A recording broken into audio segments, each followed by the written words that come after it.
This is a Tesla Model 3 Performance. I know them very well. I've been driving these for 2.5 years and covered about 40,000 miles in them. So I'm obviously a Tesla Model 3 Performance fan. But before I got into electric cars, I was also a BMW M fan and owned a number of BMW M cars. And so at last we have the M badge on an electric BMW, the BMW i4 M50. And so this I am really keen to have a go in. This I've been waiting for a while. So this video is going to be about these two cars and what I think of the new BMW i4 M50 with a bit of Tesla experience. The Model 3 Performance has been a big favourite of mine over the years. And it hasn't changed too much. It's been in the UK since June 2019 and I got mine on the very first day they were available. I think it was about the 5th or 6th car on the road. But they haven't changed too much. We've got some newer alloys now, the newer cars here, the 20-inch Uber turbines. We've got some black trim and a power tailgate is standard. That's been like that for about a year now, since December 20.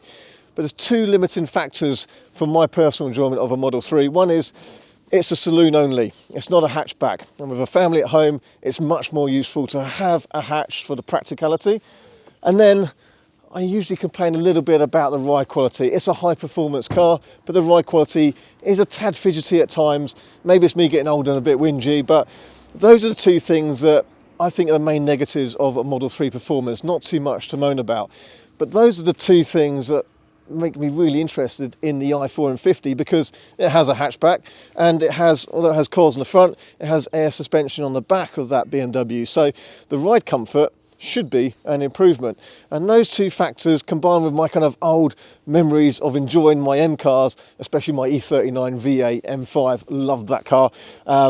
But that's why this i4 M50 really appeals to me. And so I'm really excited to see it. I know if I say anything negative about the BMW, I'm probably going to have comments below about being a fanboy of Teslas.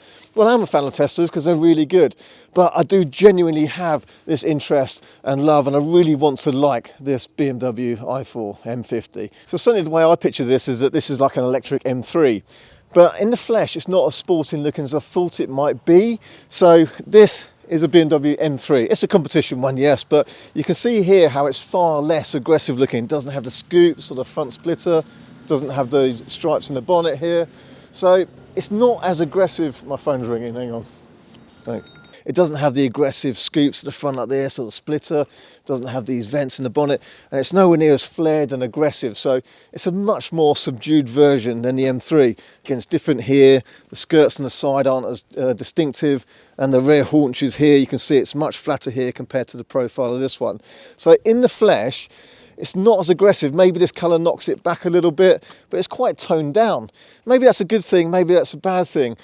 It's a bit more subdued than I thought it would be. Let me know in the comments below though. Do you prefer the kind of more subtle look, or would you prefer the more aggressive look, more like the M3? My first impressions now driving this car after just a few miles now, compared to the Model 3, is it feels really quite different. It doesn't feel like a similar sized car. This feels like a much bigger car. It feels like a BMW 5 Series. It is a bit longer than the Model 3 anyway, but it just feels really very different. We've got a completely different view as soon as you get in the car. You've got a long bonnet, narrow opening, quite a vertical windscreen, quite a short dashboard here. This is all very car-like a conventional car. Obviously the Tesla is much more kind of open. The Tesla has a much lower dashboard. You can see the road in front of you more. It's a bigger, more open feeling. And remember, in the Tesla, a glass roof is standard as well, and we've got no glass roof here. But as soon as you start driving, it's a much more relaxed feel to it. It's got a softer suspension. It's very quiet. It's very refined. The steering is nowhere near as sharp as a Model 3. But it feels nice. It's just very different. It feels like a much bigger car.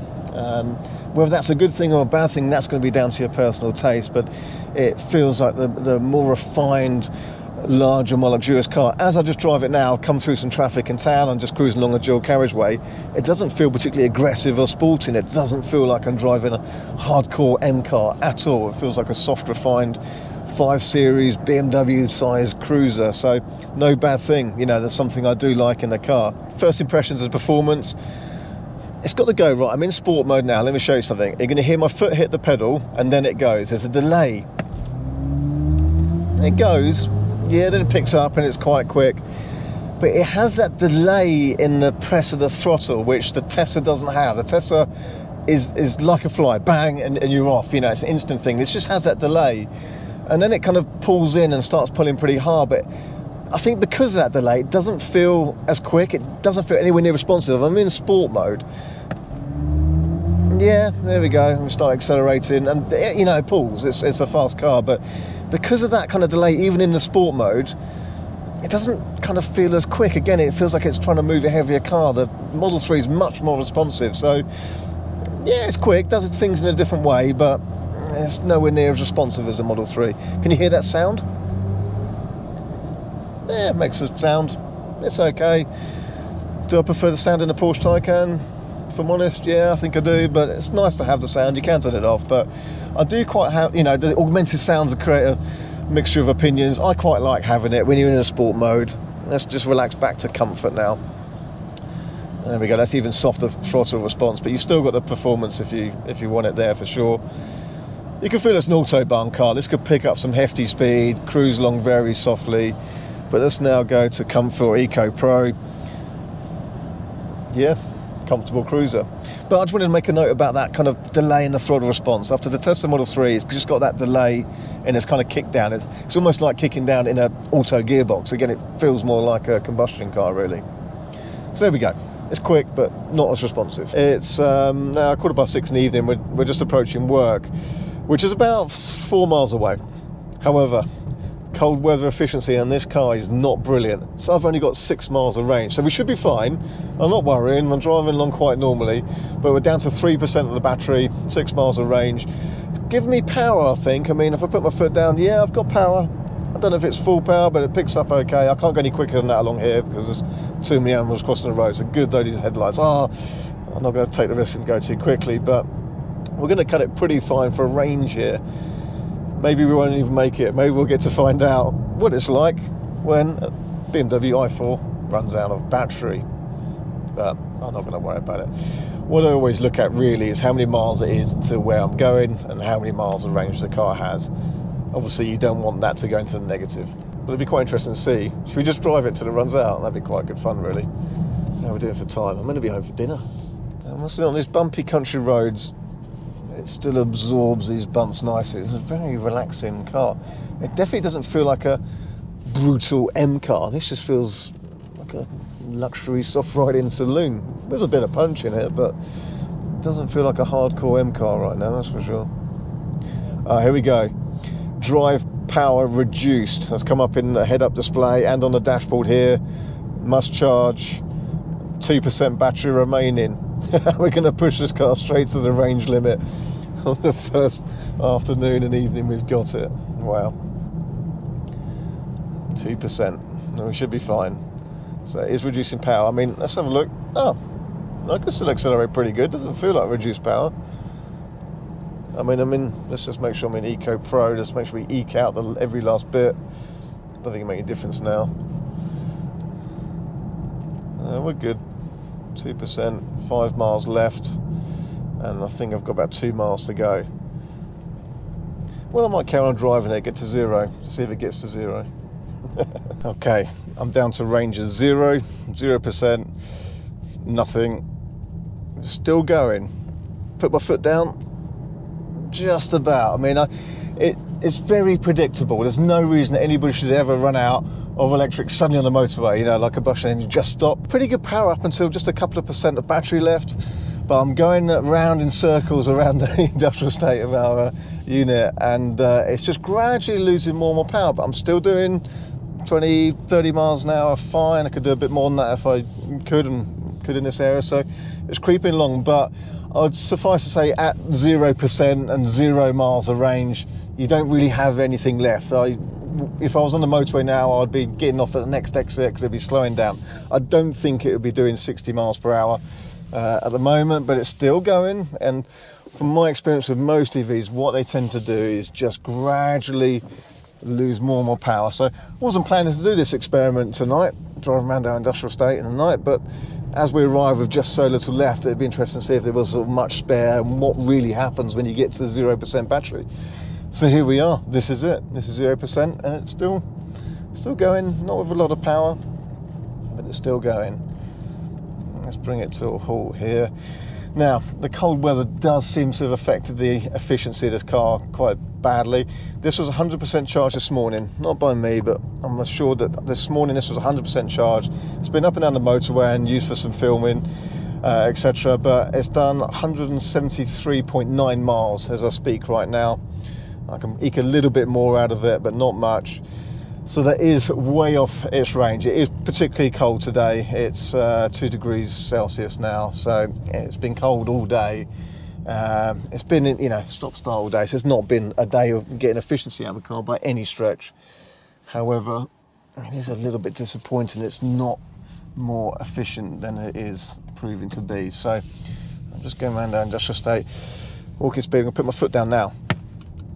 Oh, there we go, gradually. But it's not leaving me stranded, so I'll give it another couple of minutes, see if it keeps going, and then I'll just pull it into the front of our unit and put it on charge. I'm just doing this deliberately now to see what happens. Okay, so it was a bit of an odd day. Didn't really plan out how we were intending, but then now we've got to keep this car for longer, so we're going to do some other tests. So the whole dynamic of the video has changed more into a daily vlog of life of a BMW i4. But we've got some more time to test this car now, so we will do some more testing and some more videos will follow. Stay subscribed. What we've done then is check have a good test of headlights in real world. This is us driving back through the New Forest with loads of animals. Brilliant headlights, as good as they can be, I think. Excellent, worked brilliantly. That's leagues ahead of any Tesla, I'm afraid. Tesla, they've got the ability to do some dynamic stuff now, the new matrix lights on the 3 and what will be the Y, but we don't see any of that yet. These are brilliant, cornering, dynamic matrix, lasers, all very good, about as good as headlights can get. Then we got back and we didn't have that much left, so I just carried on driving it until the car died. Why not? It seemed logical for the sake of an extra half an hour a day. I think my dinner's already in the dog anyway. So the car was reading 174.5 miles when it got to 0% and 0 miles of range left. But I carried on driving it. It did about another 4.5 miles and then I gave up. So what it was doing was just gradually losing power. It didn't just cut out, didn't just stop, all very, very predictable. And it was just gradually losing more and more power. It was still okay, for most of that. And it was just the last little bit. It would only really get up to kind of 16 miles per hour, 17 miles per hour. That really being sensible, I've got to come off the road. I mean, this is an industrial estate here. I was just lapping around, but there's still other traffic. So, I don't want to block the road or end up stopped over there and then have to push it. I want to go home for dinner. So I've come down, plugged into charge. So I did about 4.5 miles. I could probably eke 5 miles out of it beyond 0. So it does have some left. But with an electric car, like all the other ones I've driven, it doesn't just stop and die like a combustion car does when it runs out of fuel. It just loses power and you sort of think, okay, this is fine. And actually 5 miles is usually enough to go and find a local charger if you needed it and work all out. You're definitely not going to be stuck on the motorway. That'd be very silly. So anyone who goes, I'm stuck on the motorway because I run an electric charge, that's just, it's easy to, plan it, get out and all that sort of stuff. Anyway, so that's what happens when a BMW i4 runs out of juice.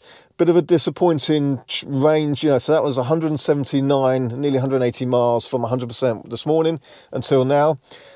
But that's kind of worst case scenario. So it's not a brilliant range. Obviously it's far short of what they predict, but let's make this clear that wasn't trying. That was starting early this morning in frosty conditions, up and down the motorway, lots of stop starts, some filming, putting the foot down a couple of times.